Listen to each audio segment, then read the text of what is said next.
Coucou les amis, c'est Kimi, minasan konnichiwa, Kimi desu. Je suis partie ce matin pour prendre le Shinkansen direction Shin-Fuji parce que en cette journée ensoleillée qui se termine, j'ai décidé de escalader à nouveau le mont Fuji. Donc je ne vais pas rentrer dans les détails concernant l'ascension du mont Fuji. La saison officielle pour escalader le mont Fuji, c'est au début juillet à début septembre. Il y a 4 circuits, le circuit Yoshida, le circuit Tsubashiri, le circuit Fujinomiya et le circuit Gotemba.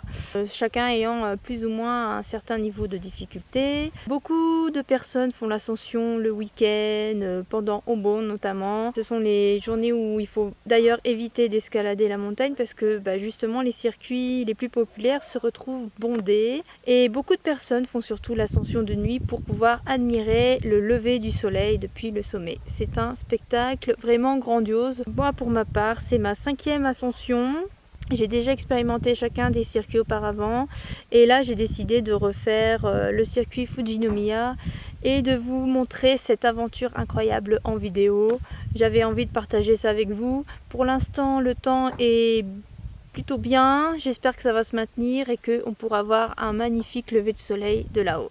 J'ai choisi de faire le circuit Fujinomiya parce que c'est le circuit dont j'ai gardé un de mes meilleurs souvenirs. C'est en faisant ce circuit-là que j'ai pu admirer un magnifique lever de soleil depuis le sommet. Je veux refaire une deuxième fois ce circuit-là et essayer de vous montrer un peu les étapes de l'ascension. Donc là, je suis arrivée à la 5e station, il est 18h07. J'ai pris le Shinkansen depuis Kyoto. J'en ai profité pour me reposer, économiser le maximum d'énergie parce que mine de rien, le mont Fuji c'est quand même 3776 mètres d'altitude. C'est pas une montagne à prendre à la légère, il faut être bien équipé, il faut bien manger, il faut être suffisamment en bonne condition. Escalader la montagne à son rythme, faire des pauses régulières aux stations, boire suffisamment d'eau. C'est quand même très physique et ça demande beaucoup d'efforts, surtout si on n'est pas très expérimenté. Donc voilà, je vais partir tranquillement, peut-être dans une petite heure, sachant que l'ascension par cette route prend entre 4 et 5 heures et la descente entre 2 heures et 3 heures. Et je vais monter lentement, faire des pauses régulières parce que si on arrive trop tôt, il risque de faire très froid et attendre le lever du soleil dans ces conditions, c'est pas terrible du tout. Moi je me suis vraiment bien équipée, j'ai pris assez de vêtements chauds, j'ai pris une couverture. La traumatisée du froid que je suis s'est bien équipée pour survivre au froid. Je vais faire ma petite pause, manger un peu et puis après je vais partir.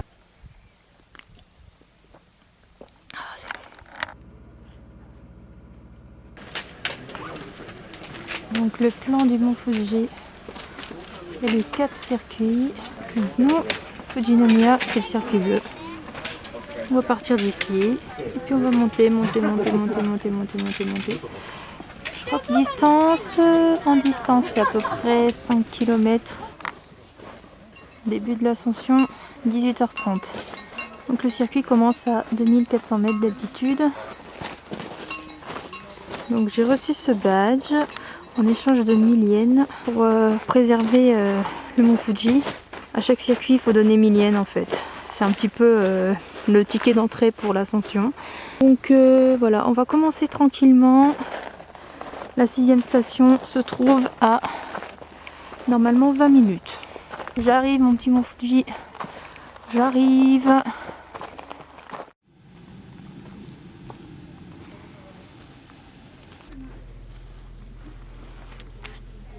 « 18h55, arrivé à la 6e station. La nuit commence déjà à tomber. Mais alors les couleurs du ciel, du coucher du soleil, c'est juste magnifique. Voilà, il est à peu près 19h46. Alors il fait nuit, j'ai sorti la lampe torche. Je suis désolée, je suis pas du tout équipée pour des vidéos de nuit. Mais si vous saviez comme la vue est magnifique, je vous invite à revoir mes précédentes ascensions où j'ai pris des photos. Enfin, voilà, c'est le même ciel que j'ai eu il y a 2 ans. Un ciel étoilé. On peut pas voir les étoiles bien sûr en vidéo. Ah si, peut-être celle-là, vous l'avez vue. Les villes voisines au pied du mont Fuji illuminées. Et puis les lumières des refuges là-haut et des gens qui montent ou qui descendent. Parce que le circuit Fujinomiya, la route pour monter et descendre est la même. C'est pas le cas de tous les circuits. Et c'est samedi, donc je croise pas mal de personnes en fait. Donc ça risque peut-être d'être bondé sur la fin. Donc je fais bien de monter tranquillement depuis 18h30. C'est une partie très rocheuse aussi. Et donc faut bien enjamber. Je m'agrippe un peu à la corde. Je regrette de ne pas avoir de bâton de marche.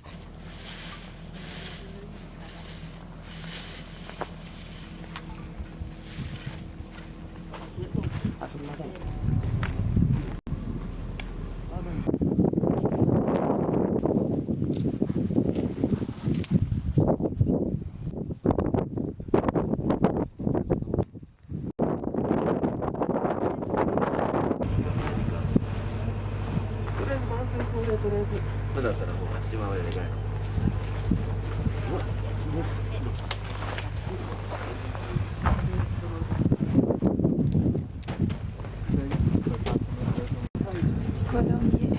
Quelques kilomètres avant le sommet. Je suis à la 9e station. Je crois qu'il est 1h25 du matin. Donc 1 km, ça veut dire qu'il reste encore 1 heure d'ascension. Donc je vais faire une autre pause ici parce qu'en plus il y a un petit café. Je pense que je vais peut-être me prendre une boisson chaude. Et ça va, franchement il fait pas trop froid, on est à l'abri du vent. Je vais me reposer et puis repartir tranquille. C'est juste encore une fois une super ascension. Il ne reste plus beaucoup, plus que 550 mètres. Il y a beaucoup de monde. Ça risque d'être bondé sur les derniers mètres.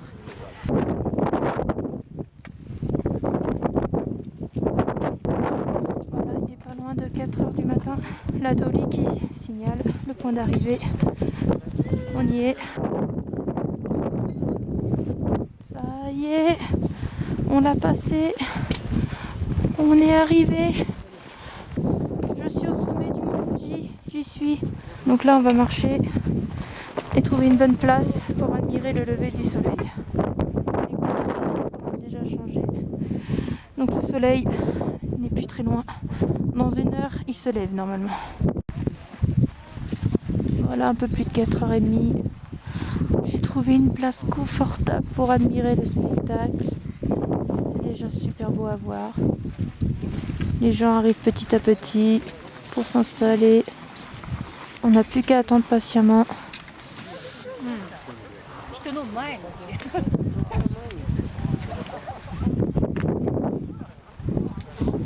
Il arrive!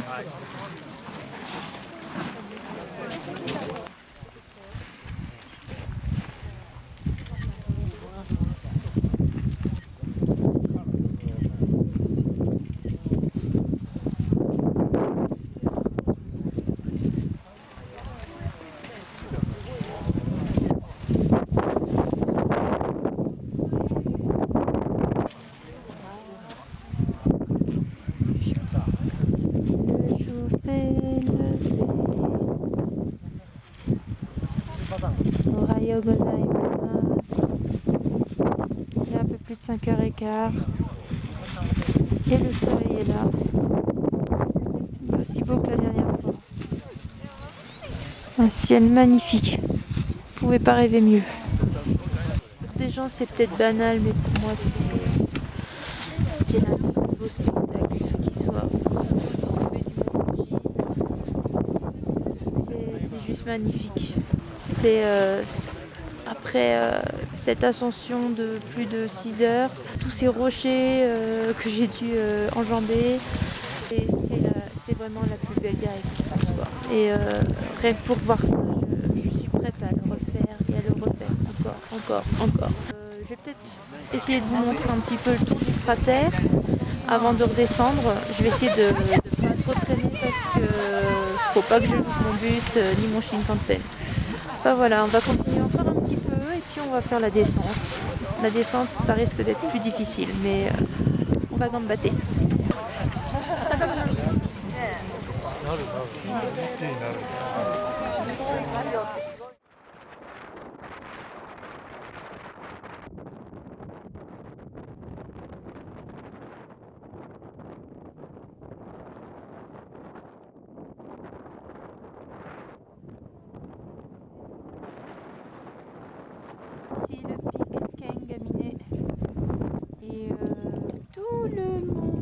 la queue pour pouvoir faire une photo. Prendre son mal en patience. Regardez-moi ce cratère de dingue. Voilà, dernière étape du tour du cratère. Donc voilà, tour du cratère fait en 1h30, 3 km. Donc là il est 7h du matin, je m'apprête à redescendre. Voilà, on va dire au revoir à Fujisan.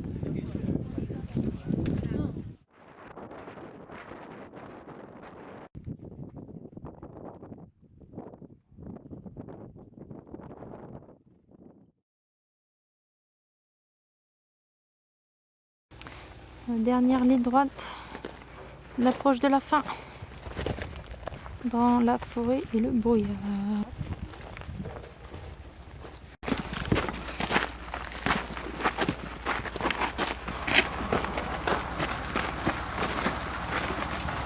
Oui, caméra.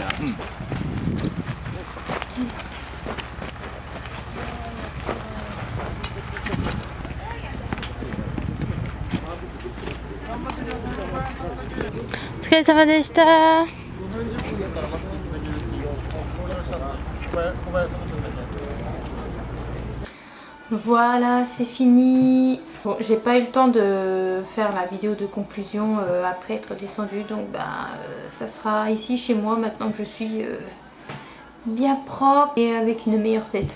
Challenge completed. Et j'ai mon petit badge en souvenir. Je suis revenue vers midi au niveau de la 5e station, ce qui fait environ 5 heures pour la descente. J'ai pris mon temps car le circuit Fujinomiya et ses rochers très nombreux à descendre, c'est quand même assez laborieux. Et pour moi c'est vraiment pas mon fort parce que j'ai toujours peur de glisser ou de trébucher, donc je descends toujours super lentement. Je n'arrête pas de m'agripper à la corde qui délimite le circuit parce que j'ai pas de bâton de marche, donc j'essaie de m'agripper sans cesse pour essayer de descendre plus vite. Si normalement on est censé descendre en 15 minutes, moi j'en mets le double en fait. Je vais limite plus vite à monter qu'à descendre. Donc, je recommande d'ailleurs vivement des bâtons de marche. Je pense que moi je vais finir par investir là-dedans parce que ça a l'air de vraiment faciliter la montée et la descente. Puis à ça, si on rajoute la fatigue de la montée et aussi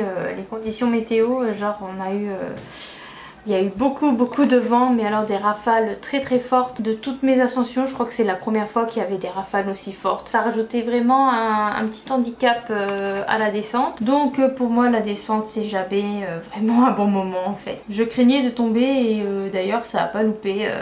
Je suis quand même tombée en glissant et je me suis un petit peu blessée à la main. Je me suis fait une petite égratignure et sur le coup ça a un peu surpris les gens à côté qui se sont dépêchés de me demander si ça allait. Il y avait un petit papy japonais qui était pas loin, il s'est empressé de chercher des pansements dans ses affaires et de me donner un pansement. Donc j'ai trouvé ça très gentil, on fait attention les uns aux autres et enfin voilà, ça fait plaisir d'être un petit peu secouru comme ça.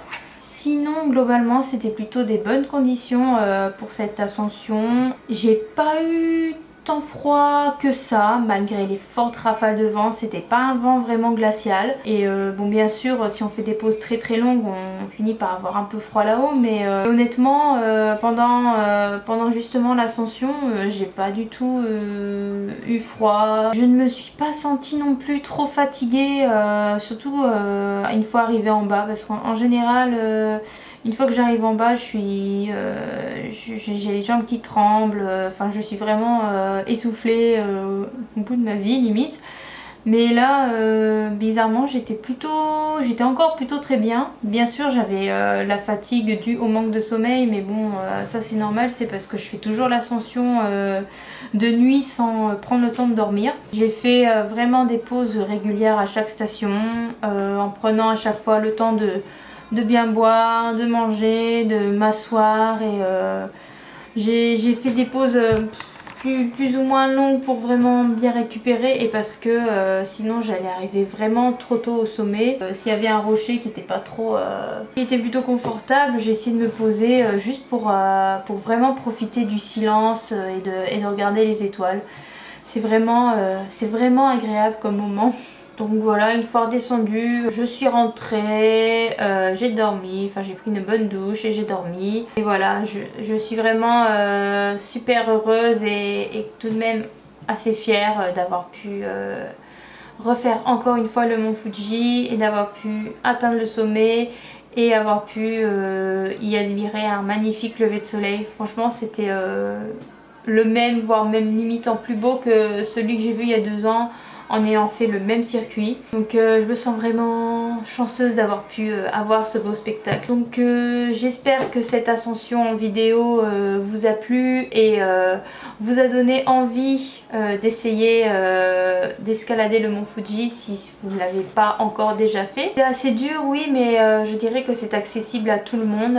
Personnellement, j'ai vu des enfants peut-être d'environ 7 ans, je dirais, et des personnes âgées le faire. Donc le mont Fuji, c'est vraiment accessible à tout le monde, il suffit de s'en donner les moyens. Enfin, donc l'ascension du mont Fuji, j'en parle également sur le blog kiminobluetravel.fr que je vous invite à suivre, ainsi que les réseaux sociaux, Facebook, Twitter, Instagram et Flickr. Pour terminer, donc un petit pouce bleu, un petit partage et si la chaîne vous plaît, n'hésitez pas à vous abonner. Voilà, je vous dis donc à très bientôt pour une prochaine vidéo. Et merci encore pour votre soutien, merci d'avoir regardé, n'hésitez pas à partager et je vous dis donc à bientôt, matane!